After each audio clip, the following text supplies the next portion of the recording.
Hi, and welcome back to our mini mental health trainings. This week we're going to go over personality disorders. I'm going to go over what personality disorders are and focus on the three personality disorders that law enforcement are most likely to interact with and what communication techniques are helpful.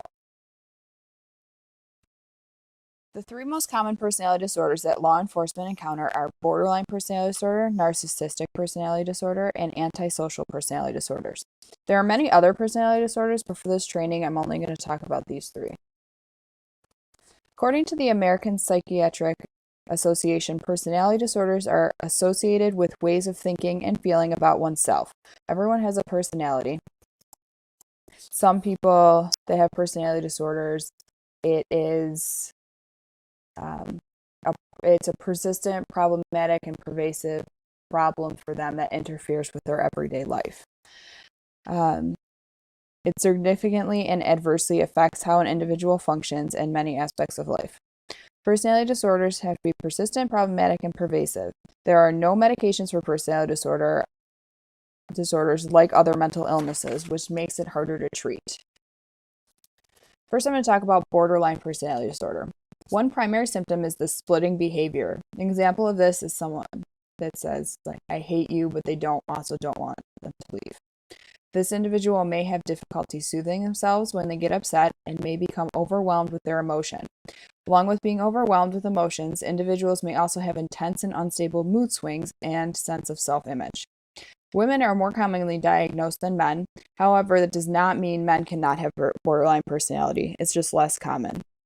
Finally, you need to take suicidal statements seriously because 80% of people with borderline personality disorder will have at least one suicide attempt in their lifetime. If you suspect or know someone you are interacting with has borderline personality disorder, here's some things to remember. Listen attentively.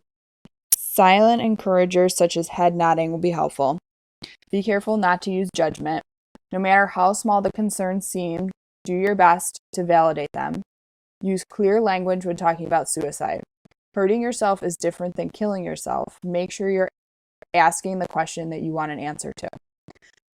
Be honest about what you can do to help. You cannot fix every problem, so be honest about what you can do. Lying will only make future interactions with that individual worse. Next, I'm going to talk about narcissistic personality disorder. People diagnosed with this personality disorder desire to feel needed and often believe people are jealous of them. They want to feel in control of everything. They often take advantage and exploit other people. This personality disorder is observed more in men than in women, but again, that doesn't mean a woman can't have narcissistic personality disorder. A few things to keep in mind when interacting with someone who has this personality disorder. First, you should anticipate being spoken down to. Listen to the individual attentively and avoid challenging the person's ability or intellect.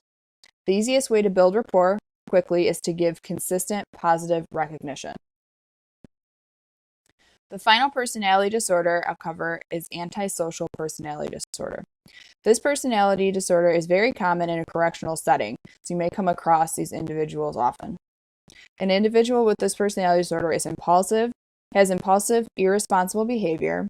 They lie, deceit, and manipulate people. They can often appear very charming. They also have a lack of remorse for their actions. Not everyone that lies or is impulsive has antisocial personality. However, it is something to keep in mind when you come across someone showing some of these symptoms.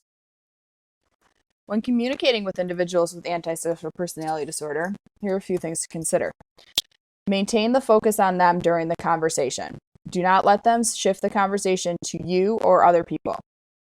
Also, keep the conversation moving. Because they're impulsive, they will get easily bored. Maintain clear boundaries and set limits. Show that you care through empathetic statements, but you are not their friend. Provide the view that they have control. One way this can be done is providing choices like, would you like to talk outside or inside? Would you like to put on shoes? Which shoes would you like to put on? You need to show that they provide the view that they are in control, even though you really are in control. To review, understand and consider someone may have a personality disorder and the communication difficulties that come with that.